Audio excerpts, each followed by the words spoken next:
जो भाषा नहीं आती, बेहोशी से जागने के बाद बोलने लगा वही भाषा। अमेरिका के यूटा राज्य के रहने वाले स्टीफन चेस की खबर इन दिनों सोशल मीडिया और समाचारों में काफ़ी चर्चा में है। स्टीफन के साथ एक बहुत ही अजीब और दुर्लभ घटना घटी है, जिसमें वे सर्जरी के बाद होश में आते ही फर्राटेदार स्पेनिश बोलने लगते हैं।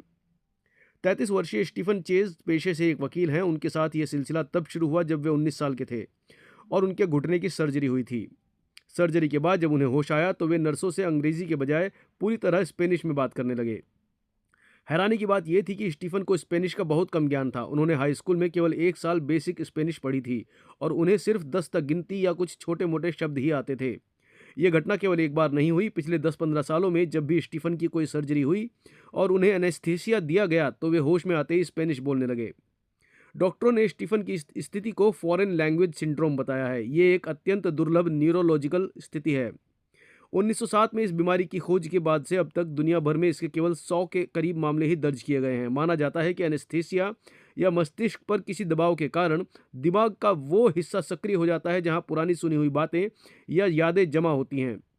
स्टीफन के मामले में ये प्रभाव आमतौर पर 20 मिनट से 1 घंटे तक रहता है। इसके बाद वे वापस अपनी मूल भाषा पर आ जाते हैं।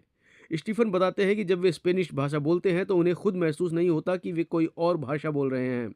उनके दिमाग में वे सामान्य बात कर रहे होते हैं, लेकिन जब लोग उन्हें नहीं समझ पाते तो वे भ्रमित हो जाते हैं। उनका मानना है कि बचपन में उनके आसपास कई स्पेनिश भाषी लोग रहते थे जिनकी बातें उनके दिमाग के किसी कोने में बैठ गई थी, जो अब सर्जरी के बाद बाहर आती हैं।